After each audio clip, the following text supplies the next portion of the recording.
Hello aspirants, GS now के नए video में आपका स्वागत है। दोस्तों, हम लोग नदी तंत्र को पढ़ रहे हैं और अब तक हम लोग गंगा नदी तंत्र को कवर कर चुके हैं। इसी श्रृंखला में हम लोग आगे बढ़ते हुए आज सिंधु नदी तंत्र के बारे में पढ़ेंगे। दोस्तों, आप प्रीवियस ईयर क्वेश्चन एक बार देखेंगे तो समझ में आएगा कि जो इंडियन ज्योग्राफी है उसमें मैक्सिमम क्वेश्चन 5 से 6 क्वेश्चन मतलब 60% के आसपास क्वेश्चन इंडियन ज्योग्राफी में सिर्फ मैपिंग रिलेटेड क्वेश्चन होते हैं। इसलिए मैपिंग इंडियन ज्योग्राफी में मैपिंग को बहुत अच्छे से करना बहुत ज़रूरी है। तो जैसे मैं फ्यूचर में ये नदी तंत्र समाप्त होता है तो उसके बाद जो पर्वत श्रृंखला है, इसके अलावा जो अन्य फिजिकल एलिमेंट हैं, जो झील हैं, पर्वत चोटियाँ हैं आदि, इस टाइप की जो भी चीज़ें होंगी उसको मैं कवर करूँगा। मैपे सीरीज़ को पहले प्रायोरिटी पे कवर करूँगा क्योंकि सबसे ज़्यादा क्वेश्चन इसी से आते हैं। तो इंडियन ज्योग्राफी के लिए पूरा आप प्लेलिस्ट देख लीजिएगा, उससे आप जुड़े रहिएगा। दोस्तों, आज के वीडियो में हम लोग क्या करेंगे, सिंधु नदी तंत्र के बारे में जानेंगे। तो इस 4 पॉइंट्स पे हम लोग आज इसको कवर करेंगे। सिंधु नदी सहायक नदियाँ कौन कौन सी हैं वो देखेंगे। सिंधु नदियों में जो भी नदियाँ हैं उसके उद्गम स्थल कहाँ कहाँ से हैं वो देखेंगे। दोआब क्षेत्र जो पढ़ते हैं ये सबसे इम्पॉर्टेंट है क्योंकि सबसे कठिन पार्ट माना जाता है। ये दोआब क्षेत्र का नाम नहीं याद रह पाता है, तो इस चीज़ को हम लोग देखेंगे कैसे। हम लोग एक इजी ट्रिक बताऊंगा, आप ऑन स्पॉट अभी वीडियो देखते ही आपको सारे नदियों का दोआब क्षेत्र याद हो जाएगा, तो उसको हम लोग कवर करेंगे। उसके बाद हम प्रीवियस ईयर क्वेश्चन को भी करेंगे जिससे पता चले कि हम लोग सही डायरेक्शन में जा रहे हैं या नहीं। तो चलिए दोस्तों, अब वीडियो को शुरू करते हैं। आगे बढ़ने से पहले वीडियो आप लोगों को बताना चाहूँगा दोस्तों, अगर आपको हमारा वीडियो पसंद आता है चैनल का तो इसको ज़रूर सब्सक्राइब, लाइक, शेयर और कमेंट, कुछ भी अगर समस्या हो वीडियो से तो कमेंट ज़रूर करें। दोस्तों, जैसे कि मैं हमेशा करता हूँ, ये रेड कलर में आप देख रहे हैं ये मुख्य नदी है, सिंधु नदी है, और जो ब्लू कलर में आपको या अन्य कलर में दिख रही है वो उसकी सहायक नदियाँ हैं। तो हम लोग इसको एक एक करके देखेंगे कैसे कैसे। और इस साइड में मैंने लिख रहा है कि कौन सी नदियाँ कहाँ से निकली हैं, इसका उद्गम स्थल कैसा है। तो एक बार हम लोग देखते हैं कि कैसे सिंधु नदी तंत्र काम करते है। तो सिंधु नदी मानसरोवर झील के पास से निकलती है, ठीक है। और इसके लेफ्ट में पहले जाएंगे तो ये जास्कर नदी है, जास्कर नदी मिलती है। फिर इसके आगे बढ़ती है, जब ये लद्दाख से आगे बढ़ती है तो ये श्योक नदी इसके राइट में आके मिलती है। इसके आगे बढ़ेंगे तो सिंधु नदी यहाँ पे जो टर्न है, बुंजी जगह है, ये बुंजी का नाम, जगह का नाम है। यहाँ पे एक गार्ज बनाती है जो वर्ल्ड का सबसे गहरा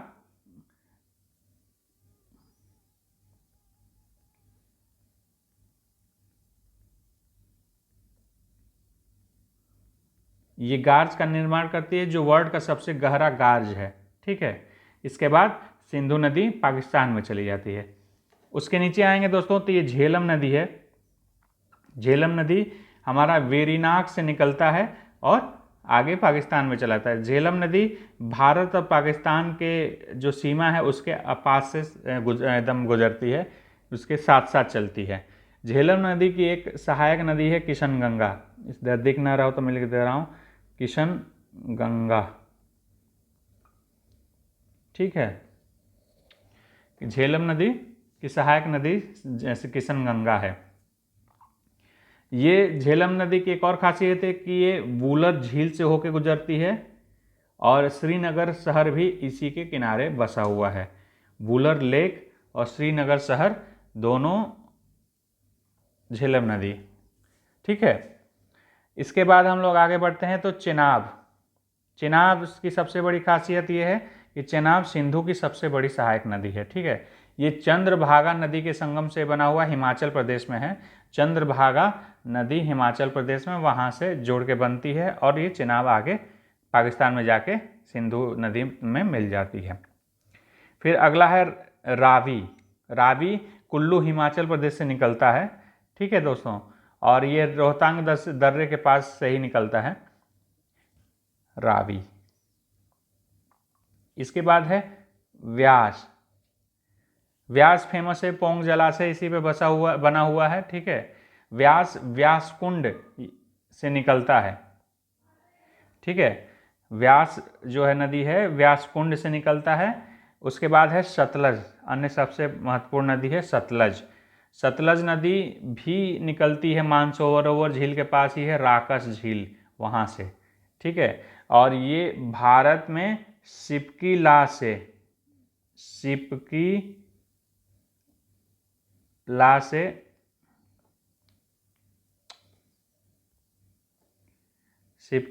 भारत में प्रवेश करता है, ठीक है। ये क्वेश्चन कई बार आता है कि सतलज नदी कहाँ से भारत किस दर्रे से प्रवेश करती है, तो शिपकीला से भारत में प्रवेश करती है।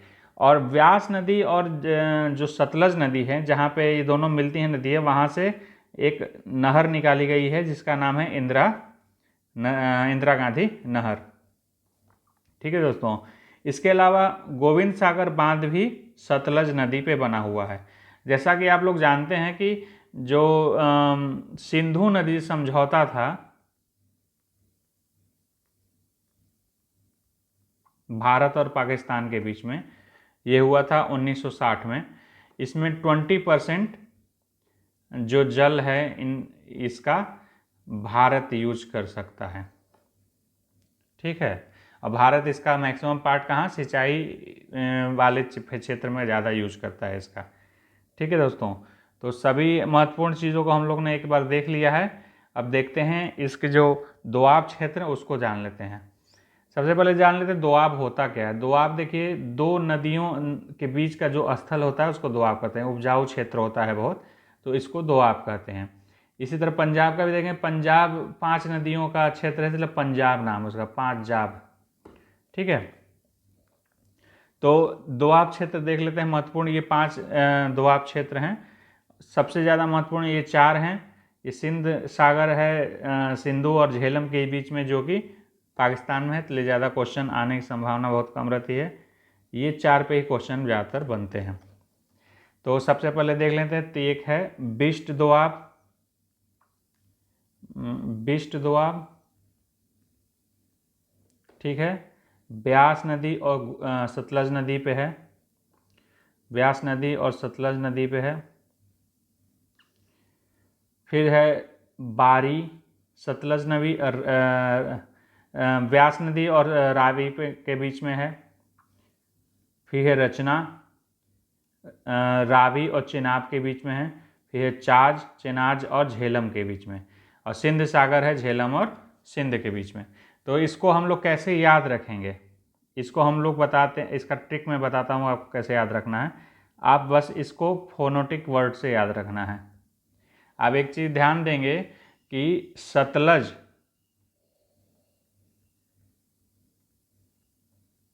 प्लस ब्यास, ब्यास का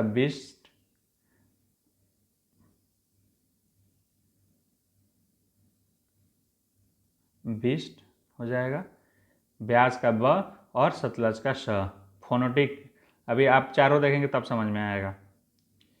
फिर दूसरा है बारी, बारी के लिए क्या, ब्यास और रावी, ब्यास का ब, रावी का र, बारी। फिर इसी तरह रचना, ठीक है, रावी प्लस चेनाब, रचना, रावी और चेनाब, र और च, ठीक है। फिर अगला है चाज, चेनाब और झेलम, चेनाब से च और झ को ज फोनोटिक कर सकते हैं। तो इस तरह ये जो महत्वपूर्ण हैं ये चारों देख सकते हैं। इसको आप क्वेश्चन में करेंगे तो आपको इजीली समझ में आ जाएगा। ये फोनोटिक बस सतलज का जो ऑप्शन आपको दिखेगा क्लियरली समझ में आ जाएगा कौन सा होगा। सतलज और ब्यास बिस्ट, ब स, ब्यास रावी बारी, रावी चेनाब रचना, चेनाब झेलम चाज। अब आइए हम लोग प्रीवियस ईयर क्वेश्चन कुछ देख लेते हैं। देखते हैं कि किशनगंगा एक सहायक नदी है। जैसे हम लोगों ने अभी देखा था किशनगंगा किसी सहायक नदी है, तो किशनगंगा झेलम की सहायक नदी है, ठीक है। फिर दूसरा है निम्नलिखित में से किस नदी का उद्गम स्थल भारत में नहीं है। अभी मैंने बताया कि सिंधु नदी और सतलज, सिंधु और सतलज तिब्बत से निकलते हैं, तो ये दोनों नदियां ही भारत में उद्गम स्थल नहीं है, तो इसमें ऑप्शन है सतलज, ऑप्शन में हो जाएगा डी। देखिए ये क्वेश्चन आया है, विशिष्ट निम्नलिखित में सुमेलित कीजिए कौन कौन सा है। देखिए विशिष्ट का क्या मैंने बताया, विशिष्ट इसमें देखिए ब है और स है, तो ब और स कहाँ देखिए ऑप्शन में, तो देखेंगे व्यास ब और स यहाँ मिल जाएगा, तो ए का हो जाएगा सी।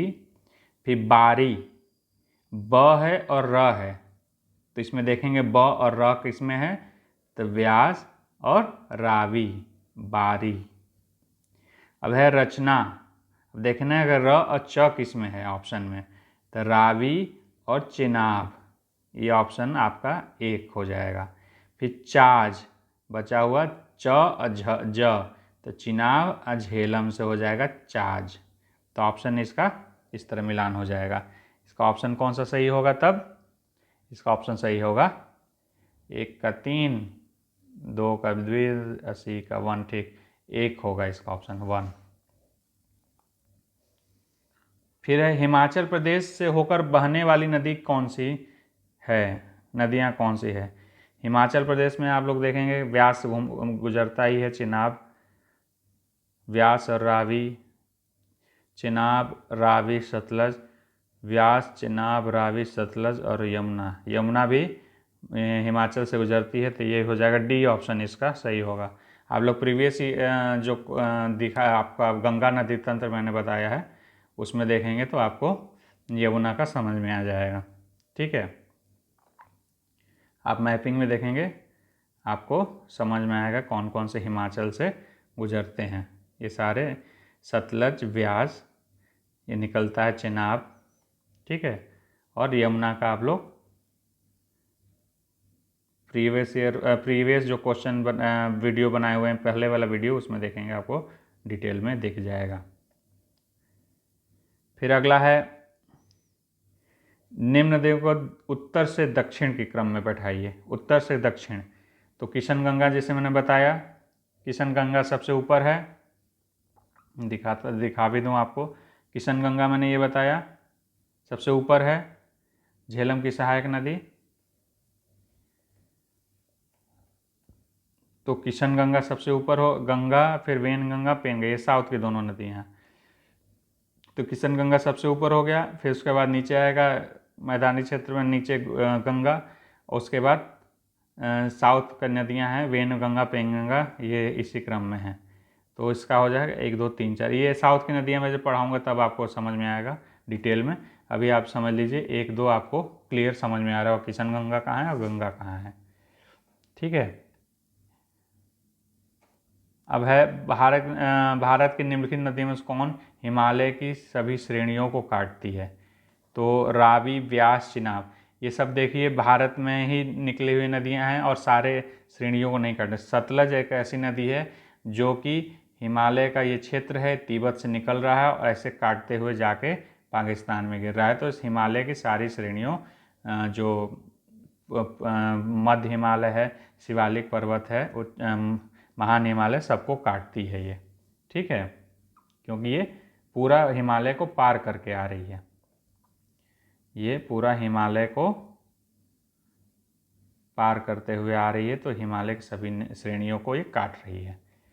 तो इस तरह आप लोगों को ये वीडियो अगर पसंद आया हो तो कृपया लाइक, सब्सक्राइब और शेयर कर दें।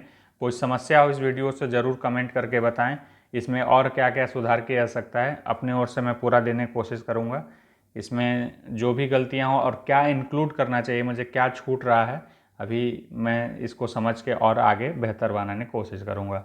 Thank you for watching, have a nice day, bye bye.